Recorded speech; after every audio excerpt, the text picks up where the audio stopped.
नमस्कार दोस्तों, एग्जाम मित्र में एक बार फिर से आपका स्वागत है। आशा करता हूँ आप सभी अच्छे होंगे। दोस्तों, इस वीडियो में हम बात करेंगे जो नीट एग्ज़ाम से रिलेटेड काफ़ी सारी खबरें आ रही थी कि रीनीट होना चाहिए या नहीं होना चाहिए, तो पेपर लीक होने की भी खबरें आई थी। तो आज की इस वीडियो में आपको क्लियर हो जाएगा कि आपका रीनीट होगा या नहीं होगा। वीडियो को शुरू से अंत तक जरूर देखिए। और दोस्तों, अगर आप हमारे चैनल पर नए हैं, चैनल को सब्सक्राइब करें, बेल आइकन को दबाएं, जिससे कि आने वाले सभी वीडियोज़ को नोटिफिकेशन आपको मिल सके। तो दोस्तों, जब से आपका एग्ज़ाम हुआ है तब से इसी तरह की खबरें आ रही है कि पेपर है वो लीक हुआ है। तो पेपर लीक होने की खबरें हैं वो डिफरेंट जो भी जितने भी विभिन्न न्यूज़ चैनल्स हैं, मीडिया सोर्सेस हैं, उसकी तरफ से आ रही है। तो लेकिन एनटीए की तरफ से जो ऑफिशियली तो नहीं, लेकिन एक मीडिया चैनल को इंटरव्यू में एनटीए के डीजी विनीत जोशी ने कहा है कि पेपर है वो लीक नहीं हुआ है, ये केवल चीटिंग हुई है। तो उनकी बात भी कहनी सही है, क्योंकि जो पहला प्रकरण आया था वो आया था आपका जयपुर से। तो जयपुर से भी पेपर लीक कब हुआ था? 2 बजे से 5 बजे तक का आपका एग्ज़ाम था। तो 2 बजे आपका पेपर अगर पहले बाहर जाता तो उसे लीक माना जाता, लेकिन 2:30 पे वो पेपर व्हाट्सएप के थ्रू आंसर के लिए सेंड किया गया था, तो उसे इस तरीके से लीक नहीं कहा गया। अदर सिटीज़ से, जैसे कि वाराणसी में भी इस तरह के प्रकरण आए थे, अजमेर से भी आए थे, भरतपुर से, दिल्ली से। तो काफ़ी सारे जो एग्जामिनेशन सेंटर है वहाँ से भी इस तरीके के प्रकरण आए थे। तो जयपुर वाले प्रकरण के लिए तो बिल्कुल एनटीए ने कह दिया कि ये चीटिंग है। और जो अदर सिटीज़ से या अदर एग्जामिनेशन सेंटर से आए थे, तो उनके जो प्रॉक्सी स्टूडेंट हैं उनके द्वारा वहाँ पे किया गया था कि अदर जैसे कि फर्स्ट कैंडिडेट है उसकी जगह पे जो मेन कैंडिडेट वो नहीं गया, और उसकी जगह पे अदर स्टूडेंट को वहाँ पे एग्ज़ाम देने के लिए भेजा गया। तो इस तरीके के काफ़ी सारे एग्जामिनेशन सेंटर से आए थे, लेकिन जो पेपर था वो आउट नहीं हुआ। कुल मिला के ये है कि आपका जो पेपर है या उसके जो क्वेश्चंस हैं वो आपके एग्ज़ाम से पहले कहीं भी नहीं मिले। जो सोशल मीडिया पे आपके जितनी भी न्यूज़ चल रही थी या डिफरेंट मीडिया सोर्स से पता चल रहा था, वो यही चल रहा था कि जो पेपर था वो व्हाट्सएप के थ्रू, जो जयपुर वाला प्रकरण था उसमें व्हाट्सएप के थ्रू जो पेपर था वो सेंड किया गया था। लेकिन जो अदर एग्जामिनेशन सेंटर थे वहाँ पे केवल प्रॉक्सी स्टूडेंट को ही सेंड किया गया था। प्रॉक्सी स्टूडेंट जो प्रॉक्सी कैंडिडेट थे, तो उनके माध्यम से एग्ज़ाम कंडक्ट करवाया गया था।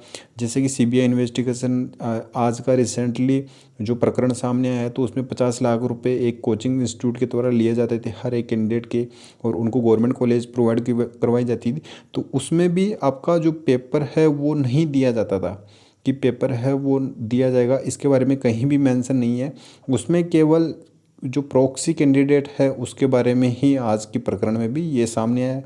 और इसी तरह से जो नेक्सस है, जो पीके नाम से एक मास्टरमाइंड है, तो उनके द्वारा भी यही जो प्रॉक्सी स्टूडेंट है उन्हीं के माध्यम से ही एग्ज़ाम कंडक्ट करवाया जाता था। लेकिन पेपर आउट होने की खबरें कहीं से भी नहीं आई है कि पेपर लीक हुआ है ये। और जो जयपुर वाला प्रकरण था उसमें 2:30 पे व्हाट्सएप के थ्रू सेंड किया गया था, ना कि 2 बजे से पहले। तो इस वजह से जयपुर वाले प्रकरण को भी चीटिंग का नाम दिया गया है। और अदर जो जहाँ भी एग्जामिनेशन सेंटर पे इस तरह के जो प्रॉक्सी स्टूडेंट के माध्यम से एग्ज़ाम लिया गया था, तो वहाँ के लिए एनटीए ने कोई भी ऑफिशियल नोटिफिकेशन या कोई भी ऑफिशियल इंटरव्यू में नहीं मेंशन किया। अभी रिसेंटली जो प्रकरण चल रहा है उसमें यह है कि जो 36 स्टूडेंट है उन्होंने अपना एक रिप्रेजेंटेशन सेंड किया है एनटीए को, और उनके द्वारा यही कार्रवाई की जा रही है कि सुप्रीम कोर्ट में उस केस को लेके जाए। लेकिन सुप्रीम कोर्ट में अगर एनटीए के द्वारा कोई भी रेस्पॉन्स नहीं दिया गया, और वो पहले ही सुप्रीम कोर्ट में अगर कोई भी पिटीशन दायर करते हैं, तो सुप्रीम कोर्ट के द्वारा वो पिटीशन खारिज कर दी जाएगी। और खारिज इस बेसिस पे की जाएगी कि जो अथॉरिटी है उनके द्वारा अभी तक कोई भी रेस्पॉन्स नहीं दिया गया है, तो उनके द्वारा रेस्पॉन्स लेना ज़रूरी है। तो जो 36 स्टूडेंट के द्वारा रिप्रेजेंटेशन दी गई अभी तक उसके कोई भी रेस्पॉन्स एनटीए ने नहीं दिया है। और एनटीए ने पहले ही अपनी मनोदशा है वो व्यक्त कर दी है कि पेपर लीक नहीं हुआ है।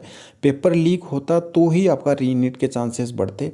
ये केवल चीटिंग का ही बन रहा है, और जो कल्प्रेट है केवल उन्हीं के ऊपर ही एक्शन लिया जाएगा। अब कल्प्रेट भी दोस्तों जैसे प्रॉक्सी स्टूडेंट हैं तो वही मिल रहे हैं, और जो नेक्सस हैं वो प्रॉक्सी कैंडिडेट हैं, उन्हीं के बेसिस पे ही इसमें काफ़ी सारी खबरें आ रही हैं। और पेपर आउट करने का या क्वेश्चन पेपर किसी भी कैंडिडेट को बताने का कहीं भी प्रकरण नहीं आया है। तो आपके काफ़ी सारे ये डाउट थे कि सर पेपर दोबारा हो सकता है या नहीं हो सकता।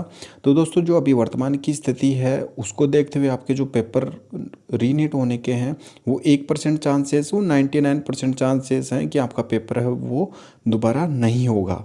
तो 1% चांस है, एक्सेप्शनल है कि हो भी सकता है नहीं भी हो सकता, लेकिन 99% है कि आपका पेपर है वो दोबारा नहीं होने वाला है।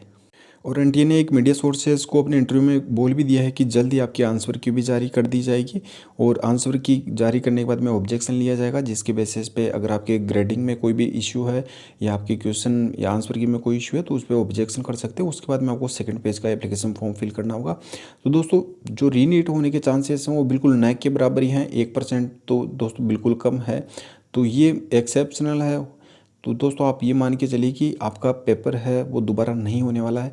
तो जिनका अच्छा स्कोर नहीं हुआ है उन्हें अभी से अपनी स्टडी पे फोकस करना चाहिए, और आपके 6 से 7 महीने बाद में आपका फिर से एग्ज़ाम होगा, तो आप अभी से प्रिपरेशन में लग जाइए और इधर उधर की बातों में आप ध्यान मत दीजिए।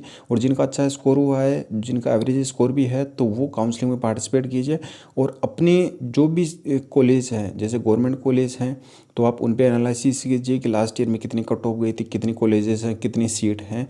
तो ये सारी चीज़ें एनालिसिस करके आप अपनी सीट है वो कंफर्म कर सकते हैं, क्योंकि ये सबसे इंपॉर्टेंट पार्ट होता है आपके कॉलेज चॉइस फिल करने का। तो दोस्तों ये आपका जो डाउट है वो क्लियर हो गया होगा। वीडियो पसंद आए वीडियो को लाइक करें, शेयर करें। धन्यवाद। जय हिंद, जय भारत।